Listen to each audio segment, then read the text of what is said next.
This is one of the most iconic badges in motoring, and this is the latest car to wear that badge, the Mark 7 Volkswagen Golf GTI. We sampled the standard Golf at its launch and really liked the improvements, so the GTI should also be a better car than the Mark 6. Sticking with tradition, the cloth seats have a tartan design and the gear stick is topped by a golf ball. The dashboard is classic Volkswagen with a flat-bottomed steering wheel and a large touchscreen for the optional sat-nav and standard DAB radio. A 6-speed manual gearbox is also standard. Under the bonnet lies a 2-litre turbocharged petrol engine that pushes out 217 brake horsepower, or you could opt for a performance pack that adds 10 bhp. At the other end of the car is a boot that's both larger than its predecessors and those of most of its rivals, while it's available as both a 3-door and a 5-door. At this point, I have something to tell you.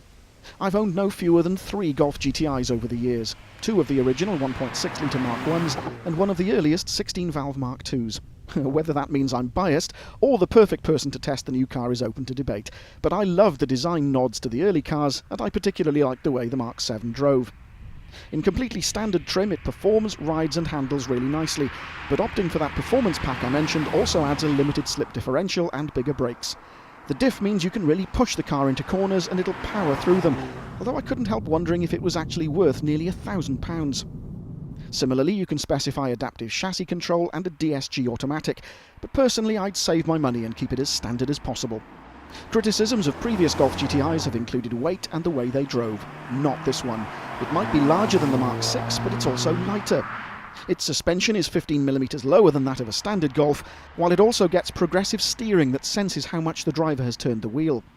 Most of the engine's power is available from around 1500 revs, and it'll then pull quite happily all the way to the red line if you ask it to. 0 to 62 takes about 6.5 seconds, although it's still capable of returning 47 mpg if you don't go berserk. If economy is a consideration, you might want to think about the Golf GTD, which delivers almost as much fun but returns nearly 50 miles to the gallon. Similarly, there's a Golf R available if you want even more performance. It's hard to believe that the first Golf GTI was launched nearly 40 years ago. In 1976 there wasn't anything else on the road like it, but nowadays there's the Focus ST, the Astra VXR, Renault Sport Megane and a whole host of other performance hatchbacks. Being completely honest, the Megane is probably the hardcore choice, while the Focus offers the best value for money. The Golf sits squarely in the middle of the sector.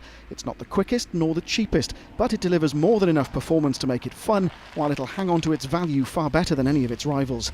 In 5-door spec and with that bigger boot, it also makes sense as an everyday car, and not just one that shines at track days.